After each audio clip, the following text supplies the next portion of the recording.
After pursuing Owen for 2 years, he misunderstood me as bullying his first love. He laughed as he crushed a cigarette butt into my palm. He then threw me into a cold swimming pool during my period, pressing my head down to keep me from surfacing. Eventually, the system allowed me to switch targets. I stopped trying to please Owen. But Owen, like a mad dog, trapped me in his arms, eyes red as he tried to kiss me. The next second, another man grabbed him by the collar and pulled him away. The man, casually smiling, said, "Owen, my girlfriend, and you dare to covet her?" That's right, my new target was Owen's older brother, who also happened to be the real power behind the Henry Group. Amidst the laughter of the crowd, I struggled to hold on to the edge of the pool, trying to climb out. But as soon as I surfaced, the mocking laughter grew louder. I instinctively looked up and saw several boys' eyes sliding from my face down to a certain spot. Summer clothes are rather thin. I realized immediately. Before I could react, a hand reached over, pressing my head back into the pool.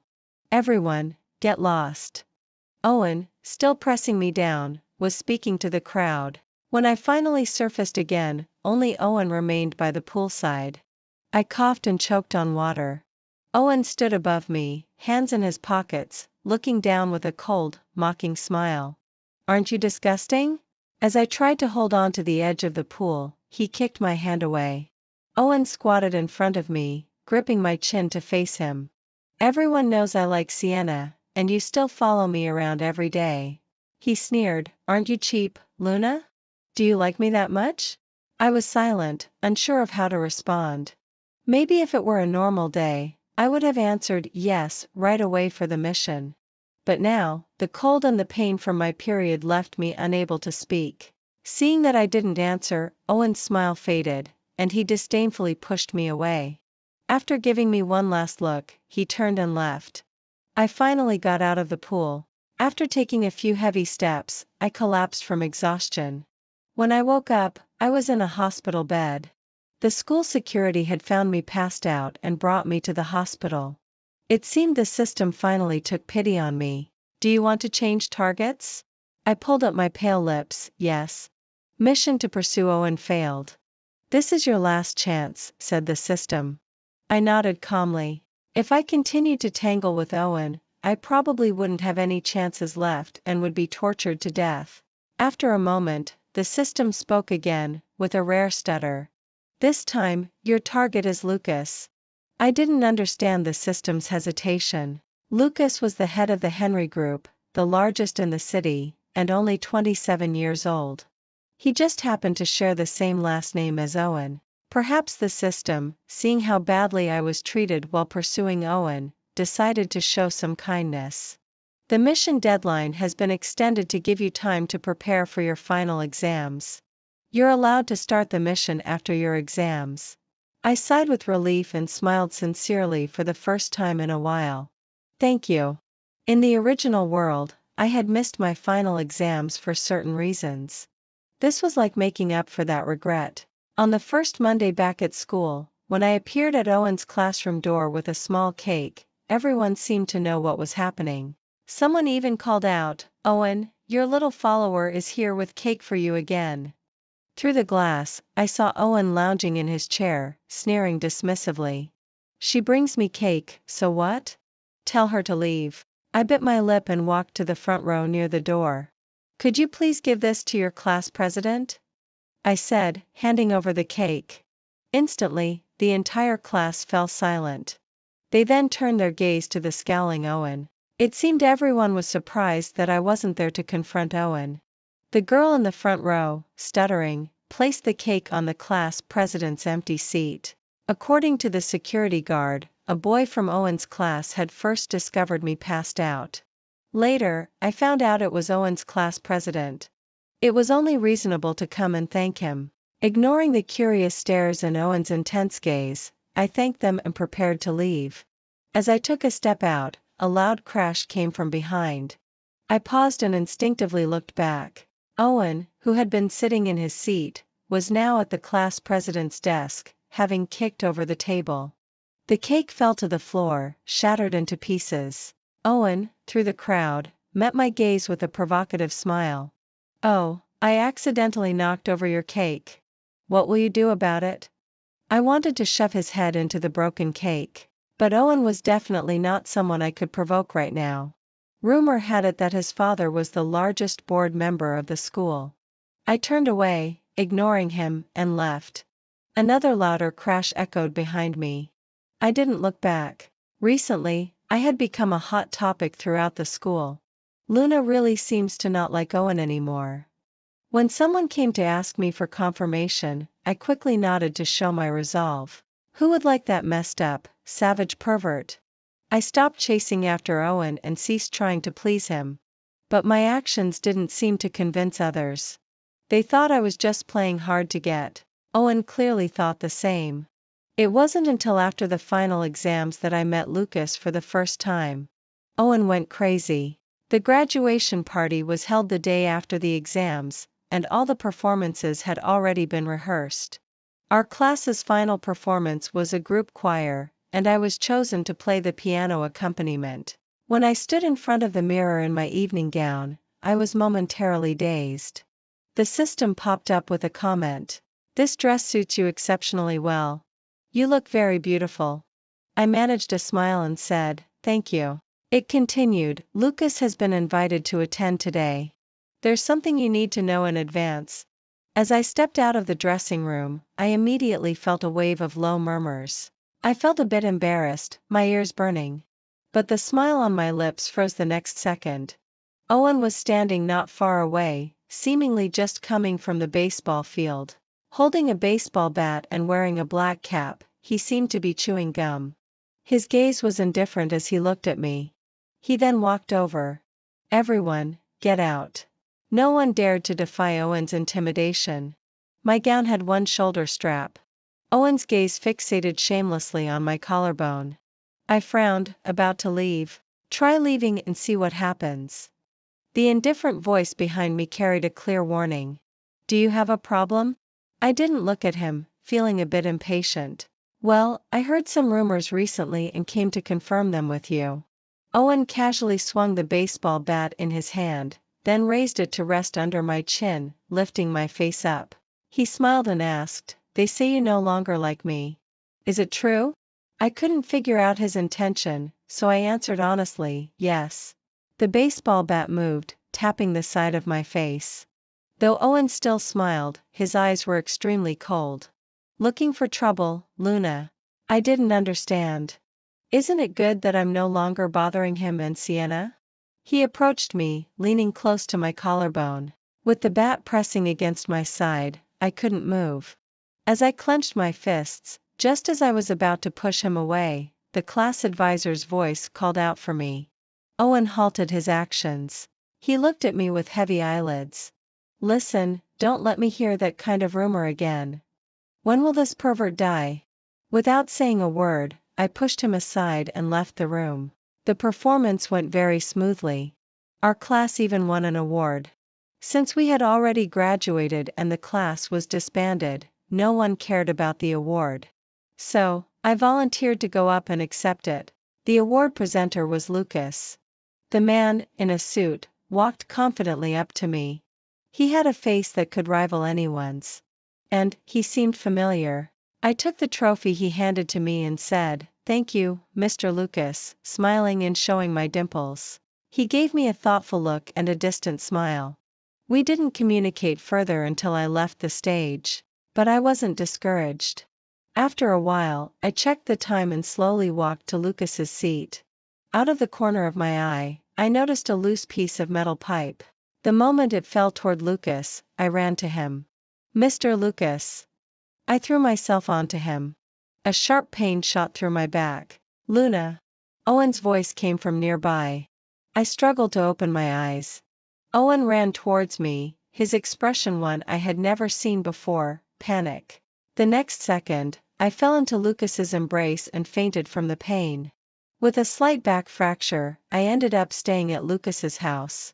He took me to the hospital for an examination and then brought me to his home. I woke up in the early morning. Lucas was sitting on the couch in front of me. His voice was gentle as he spoke. "Tell me, who made you do this?" It seemed like he was interrogating me. I sat up with difficulty and looked at the man in the shadows. No one. In a moment of impulse, I blurted out, "Mr. Lucas, I like you." Lucas squinted at me and smiled. "You like me?" I nodded sincerely. Lucas stood up slowly, unbuttoning his suit jacket. I suddenly felt a chill run down my back. He approached, leaned in, and pulled me into his arms. His fingers brushed against the hem of my dress. His voice was soft and seductive. "Liking me is something that can't be refused, right?" I knew he was testing me, but I couldn't control my trembling. His hand slowly moved to my collarbone, his voice calm and deliberate. I clutched his shirt tightly, feeling lost. Lucas straightened up and leaned in, his breath hovering near my lips. "Are you scared?" I snapped back to reality and pushed him away. I need to use the restroom." There was a bathroom in the bedroom, but I ignored it and hurried out. When I accidentally opened another room, I was stunned. The walls were adorned with belts, whips, and other items. I spoke up, asking the system, "Why does it feel like Lucas is even more of a pervert than Owen?" The system, a bit embarrassed, replied, "I forgot to tell you, Owen has a secret identity, he is." Before it could finish, I felt someone grab my wrist. I froze and slowly turned around. "Owen?" He frowned and sneered, "You don't like me but you're into Lucas, this pervert? What right does a pervert have to call someone else a pervert? What are you doing here?" I asked. Owen pulled me away. "I'm taking you out of here. You'd better stay away from Lucas. He's a lunatic." Before I could say more, a slow, gentle voice came from nearby. "Brother, what are you doing?" Owen stopped immediately, blocking me with his body. "Brother?" Owen and Lucas were actually brothers. Owen had deliberately concealed his true background and his relationship with Lucas. I peeked out and felt a chill. Lucas held a gun, aiming at Owen. His expression remained calm. Although it might not be lethal, the intimidation was not to be underestimated. "Come here," Lucas said, shifting his gaze to me. "Don't go over there," Owen shouted. I hesitated, standing still. This was the first time I felt utterly defeated by this task. Why were the brothers I had to deal with both so perverted? At that moment, the system whispered in my ear. I looked at the man holding the gun. Moments later, I broke free from Owen's grip and walked towards Lucas. "Luna." I turned back and met Owen's gaze calmly. "Owen, don't act like you're risking your life to save me. All along, the one who has hurt me the most is you," he said, staring at me with intense eyes. "Is it wrong to admit my mistake? Don't go looking for Lucas." I shook my head, unwavering. When I reached Lucas, he lowered the gun. "Good girl," he said, smiling slightly. He lifted my wrist to his lips and kissed it lightly. I was still a bit scared of this man who likely had perverse tendencies, but his gesture made my face flush. Owen was escorted out by Lucas's bodyguards. I stood by the window, looking at Owen, who was standing in the rain below, and stared back at him from afar. "What are you looking at?" Lucas locked the door and walked towards me casually. When I saw what he was holding, my smile faded, a thin leather belt. He raised an eyebrow, letting the belt fall to the ground. I swallowed hard. Lucas seemed unaware of my anxiety, as he picked me up and set me on the window seat. "Let's continue where we were interrupted." He leaned down, rubbing his nose against mine. I felt a tingling sensation and blinked rapidly. Lucas's gaze flicked to the window behind me. Clearly, he saw Owen. Lucas's hand brushed my ear suggestively, then he chuckled softly. "Let's do it right here, okay?" It was progressing too quickly.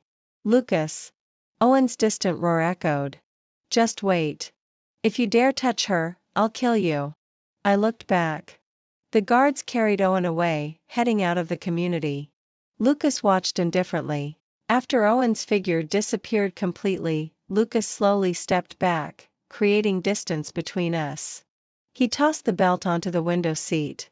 "Explain why you're here, and I'll let you go," Lucas said, his hand unconsciously stroking his ring, smiling. "Otherwise, you'll never leave this place. You've seen what's in that room." I have countless ways to make you wish you were dead. Oh. I blinked. I didn't plan on leaving anyway. As for what's in that room, if you insist on making me try, I could agree to it. But can we try just one thing each day?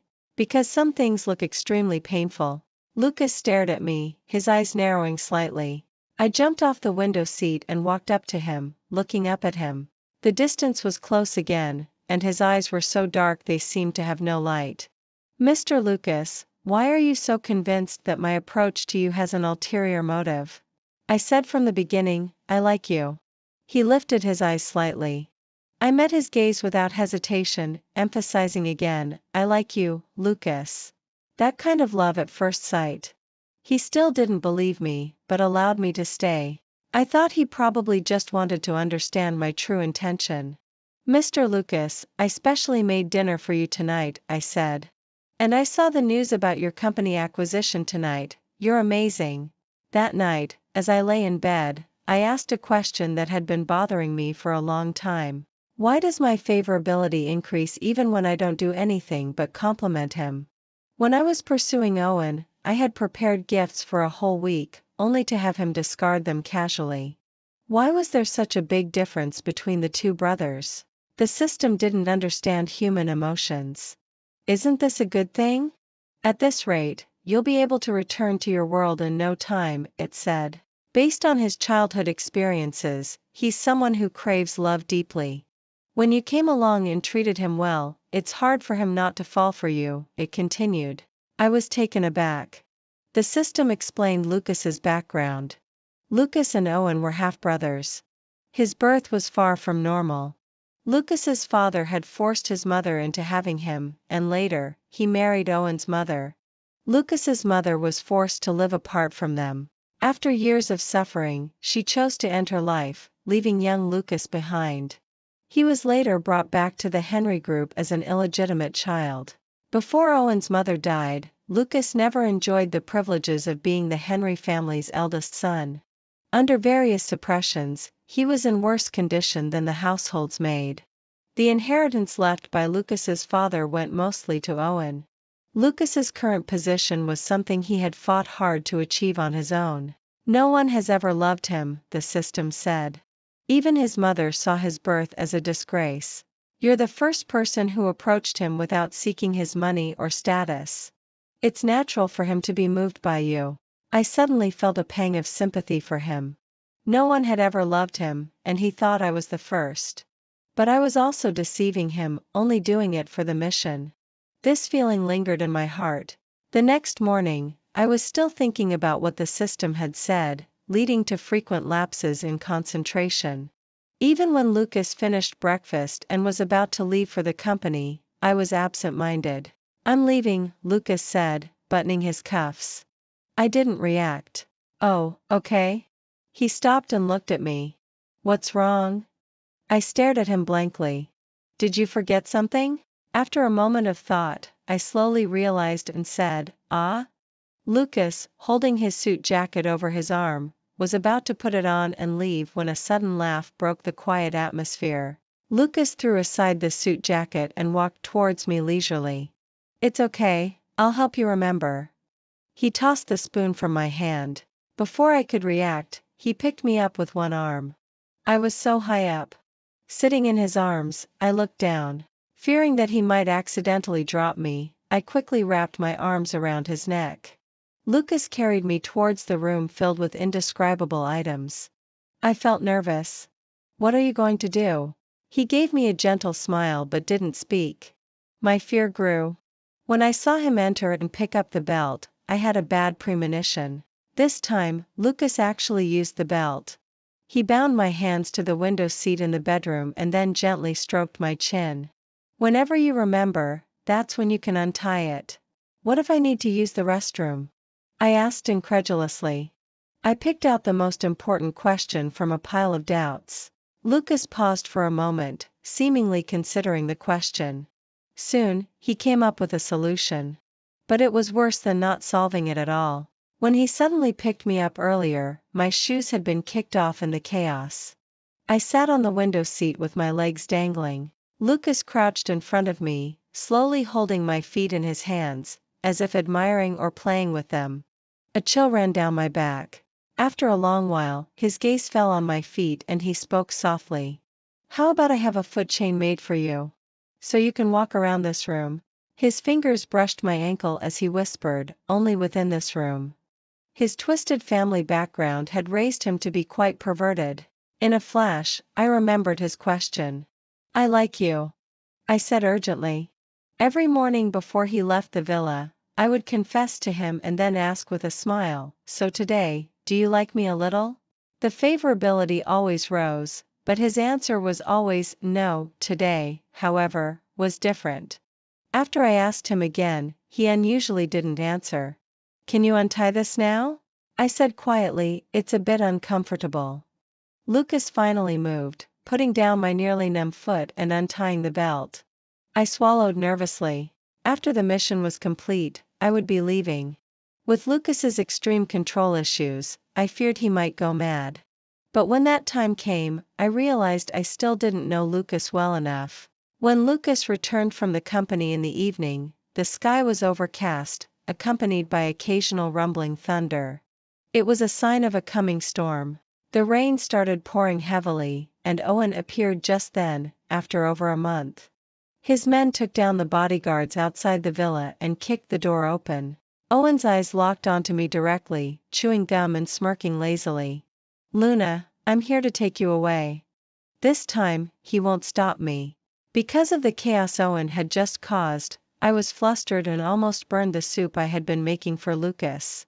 I glared impatiently at the instigator. "I've already told you I'm not leaving. Can't you just stop bothering me?" Owen cracked his neck and sneered with an air of arrogance. "Even if you don't want to leave, you have to." Throughout, Lucas sat on the sofa, impassively watching the commotion. A moment later, a thunderous roar of thunder broke the stagnant atmosphere. Lucas stood up and casually sat at the dining table. "Made some soup today?" His tone was nonchalant. I nodded absently. Clearly, he wasn't bothered by Owen at all. Owen sneered, "Lucas, is pretending to be aloof fun for you? I came here today not only to take Luna away but also to reminisce about old times with you." He leaned against the doorframe with a hint of nostalgia. "Do you remember? 5 years ago, when you were nothing, you were just like a dog. Whenever something went wrong at home, they took it out on you. Hey, do you remember how many slaps and kicks you took?" I was stunned. The system had only told me vaguely that Lucas had a hard time during those years. The details were far more shocking. Owen furrowed his brows and asked seriously, "Lucas, do you think you're just born to be a bad woman's fate?" The sarcasm and self-satisfaction in his words were undeniable. I gripped the edge of the dining table tightly. After he finished his last sentence, I couldn't hold back any longer and threw a bowl at him. "What are you? What right do you have to judge others? Owen, I always thought you were a scumbag, but now I see you're just trash." Owen was caught off guard, and the bowl hit him on the forehead. He immediately scowled at me, grinding his teeth. "You're hitting me for this bad woman?" The anger, already simmering, flared up even more at those 3 words. As I picked up another bowl to throw, Lucas stopped me. His eyes had no trace of anger as he looked at Owen. "I heard you're very fond of your cousin?" He suddenly asked an unrelated question.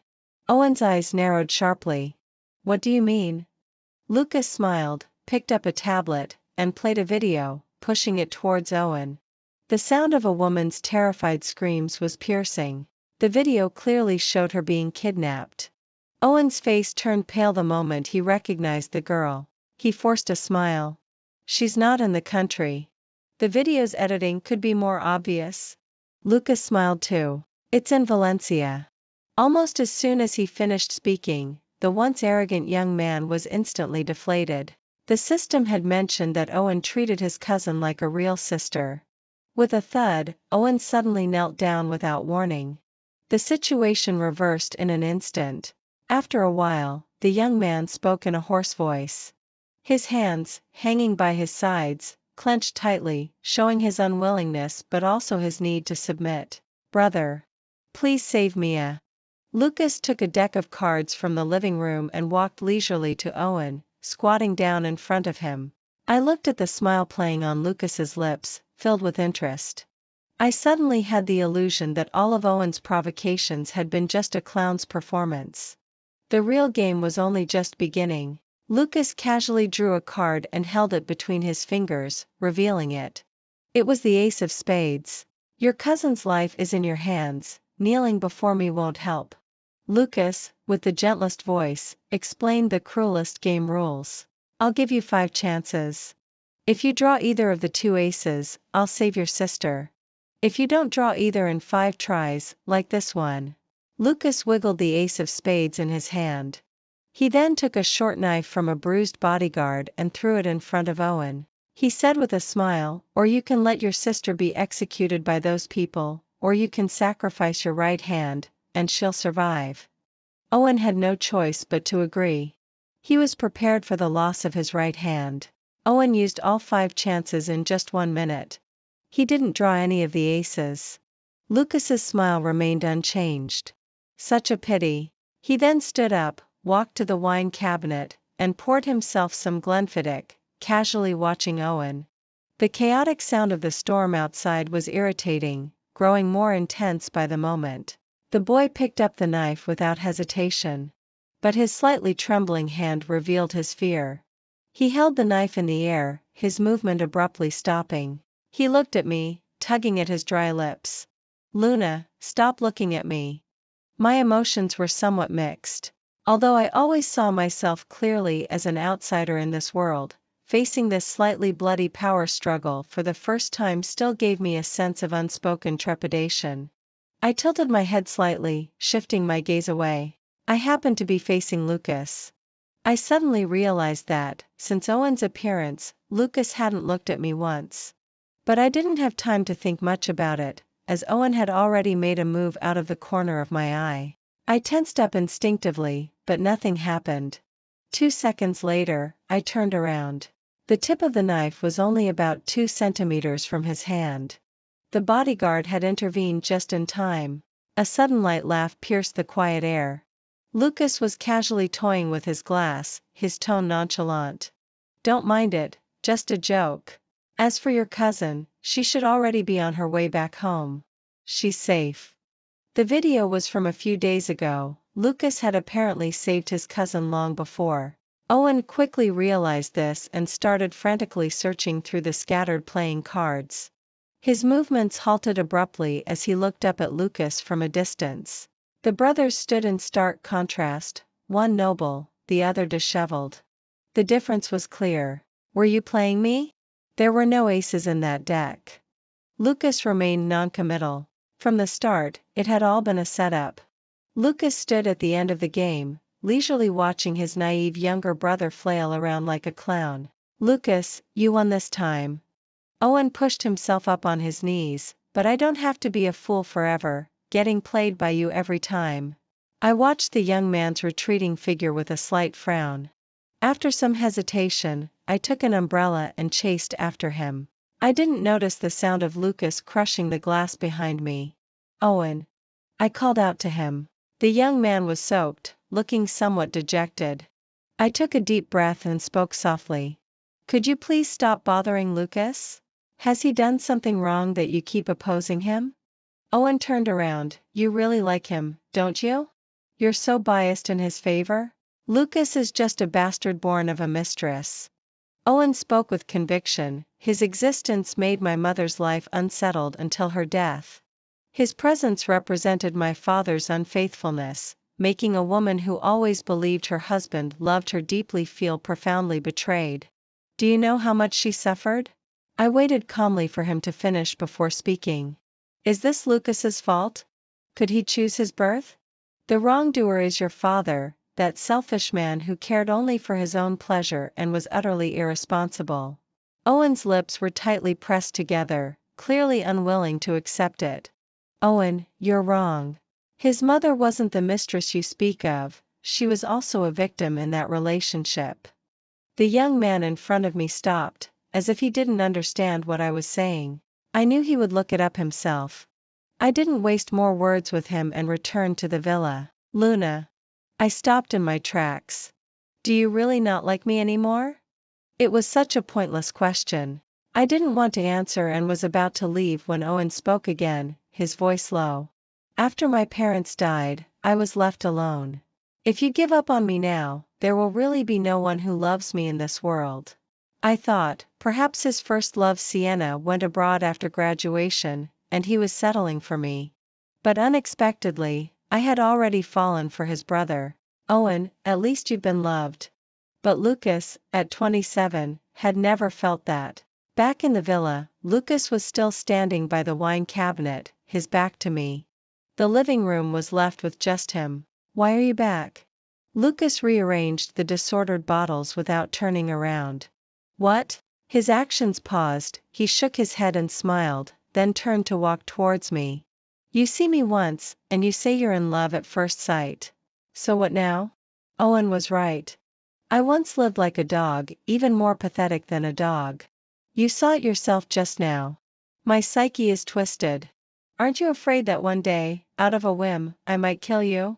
The man in front of me was revealing his true self for the first time in a self-destructive way, though he spoke in jest.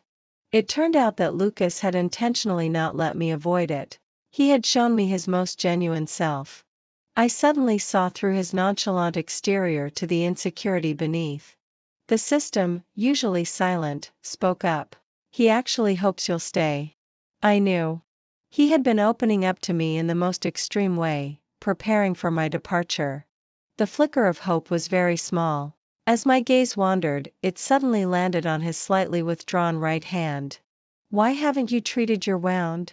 I immediately forgot what he had just said and went to lift his right hand to check. Lucas paused briefly before quickly pulling his hand back. What's the matter? His smile faded a little. I tried to pull his hand again while dismissively saying, got it, got it. You had a hard time as a kid and grew up twisted, okay? Can we now go take care of your wound? I was too lazy to argue with him, so I simply pushed him onto the sofa and fetched the first aid kit to tend to his wounds. Lucas. I looked down as I worked, using his full name for the first time. Stop belittling yourself. As I wrapped the bandage around his wound, I said, you haven't done anything wrong. You remember every little kindness shown to you for a long time, so why do you always act like a freak? The system had just informed me that Owen's cousin, Mia, had given every child a piece of candy when they visited the Henry group as kids, including Lucas. That was the first time he had been treated equally, and he remembered it for many years. That's why he had saved the girl this time. Back then, I naively thought Lucas was actually a normal person and that his freakish behavior was just an act. Only later did I realize how wrong I was. In countless nights of living and dying, he was truly twisted. Normal people wouldn't use those things, and why would you even use ice cubes like that? I tied a bow with the bandage at the end, then held it up in front of Lucas. Pretty, isn't it? What did you say to Owen when you chased him out? He ignored my artistic creation and changed the subject. I shrugged and replied briefly, I told him to stop sticking around like a stubborn plaster, making a fuss, and interrupting me while I was chasing you. It's really annoying. Lucas glanced at me. The storm outside had apparently stopped without me noticing, and the clouds drifted by, letting in some faint light. It reflected in the man's eyes. Looking at his face, which was hard not to fall for at first sight, I felt a bit moved. On a whim, I softly asked, can I kiss you? I seemed to have really started liking Lucas. Where? He asked. I knelt on the sofa, cupped his face, and kissed his eyelid. Here, I answered after the kiss. Realizing it might have been impolite, I was relieved to see Lucas didn't mind. His eyes were filled with an intense, unspoken darkness. Slowly, he moved closer to me, our lips just about 1 centimeter apart. Why not kiss here? His voice was very low, and the atmosphere turned suddenly intimate. I blinked, feeling a bit embarrassed. Is it okay? I asked cautiously. Sure. The man's voice seemed intentionally seductive. My thoughts were a bit slow, and I tentatively leaned in for a gentle touch. Soft and slightly cool. Won't you kiss me again? I was immersed in his tenderness, and following his words, I kissed him again. But this time, it was more than just a light peck. Lucas held me and gently pressed me onto the sofa. From initially shifting and caressing to directly prying open my mouth, he blocked my breath completely. One of his hands held the back of my neck, adjusting the direction of his kiss. The other hand rested on the arm of the sofa next to my ear. In a daze, I felt his unspoken yet overwhelming affection.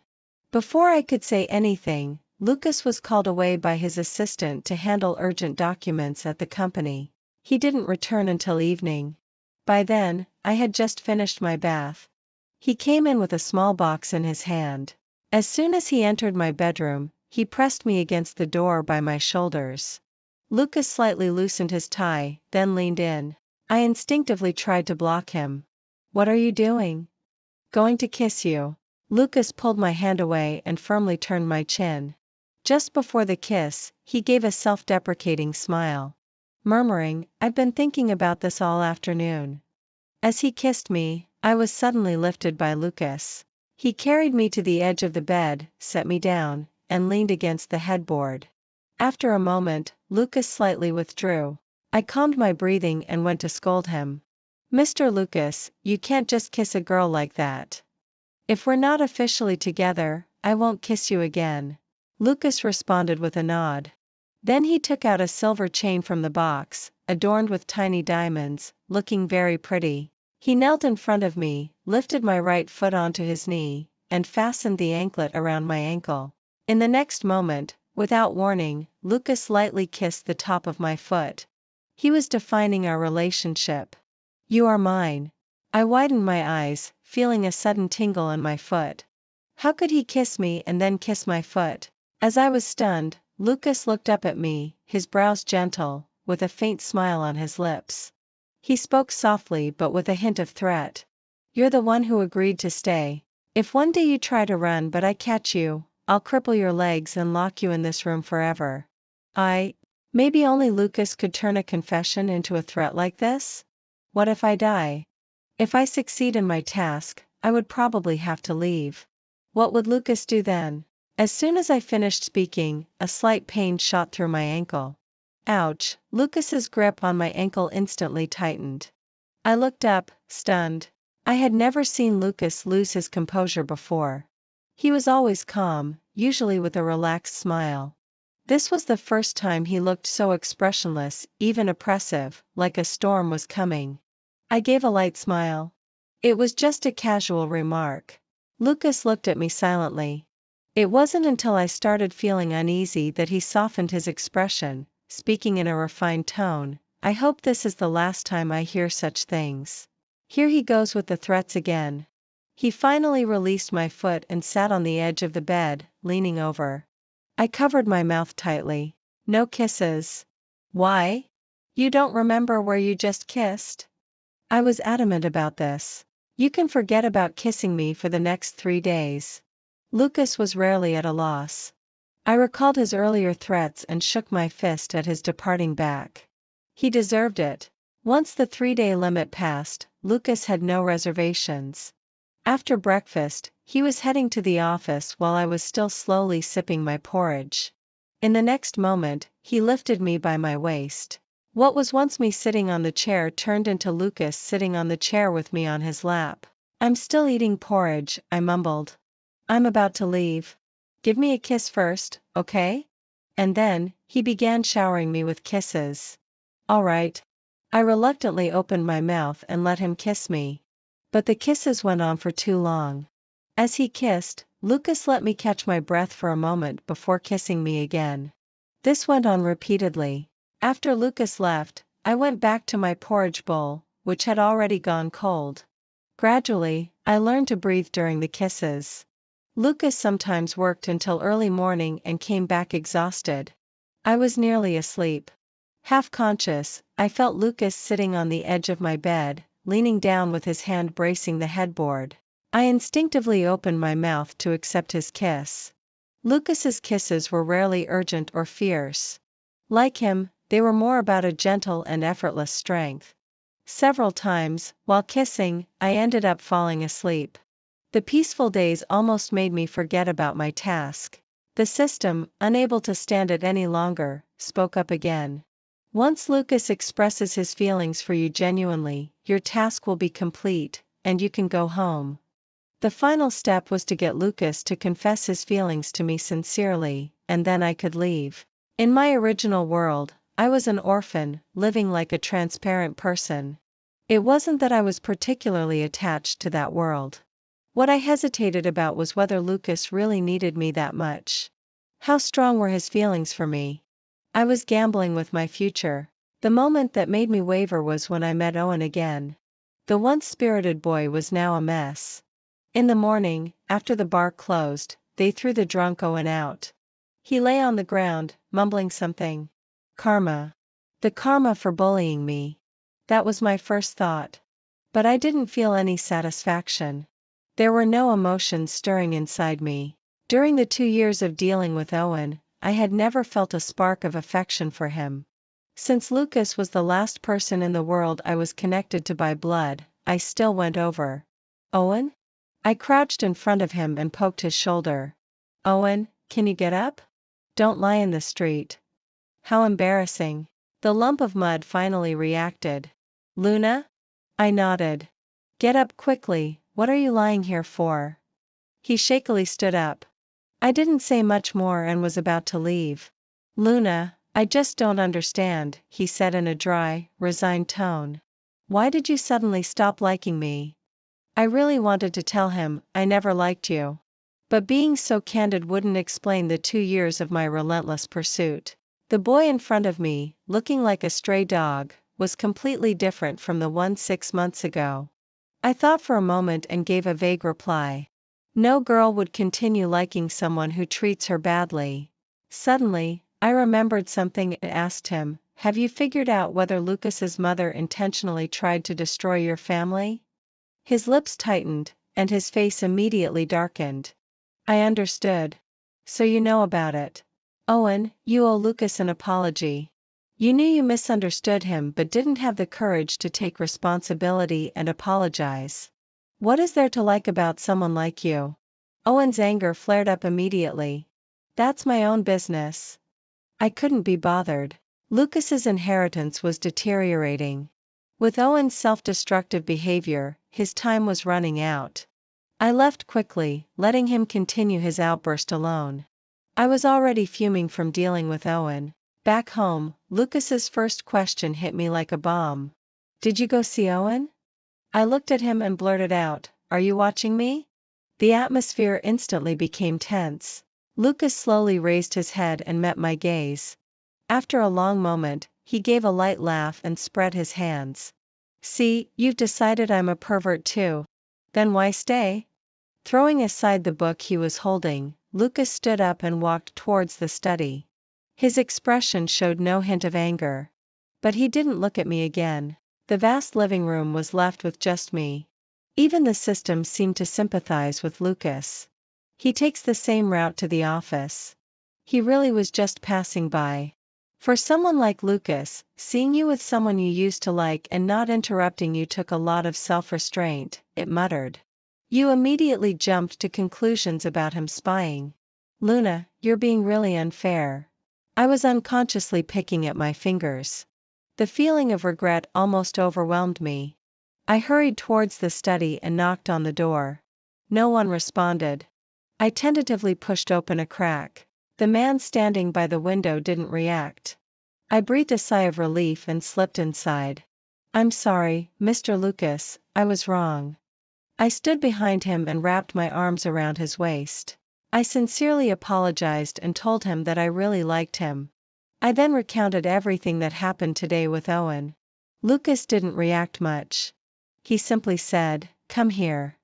Then he walked outside. I followed him into a room filled with a disarray of indescribable objects. What does this mean? Is he going to punish me? I held back my inner turmoil and waited for him to speak. Do you know what these are for? For perverts. I didn't answer, only forcing a dry smile.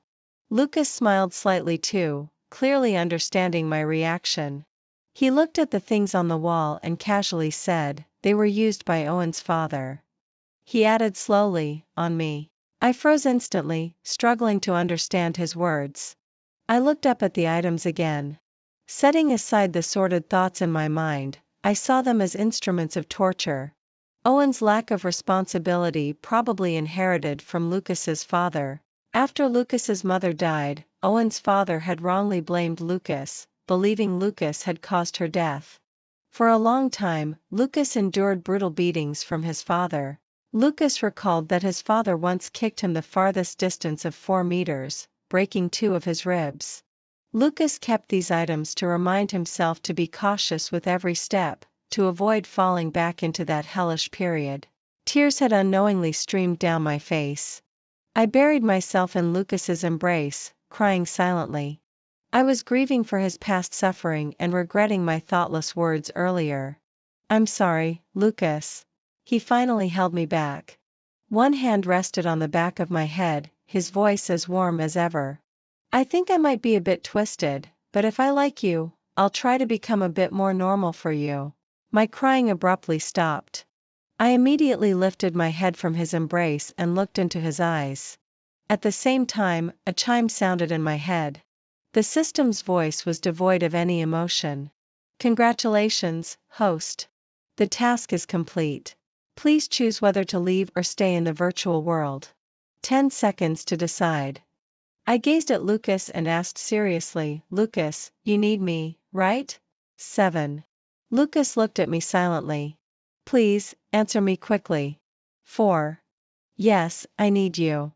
This was the first time Lucas admitted he desired something. All right, I'll stay and be with you forever. À double entendre. 1.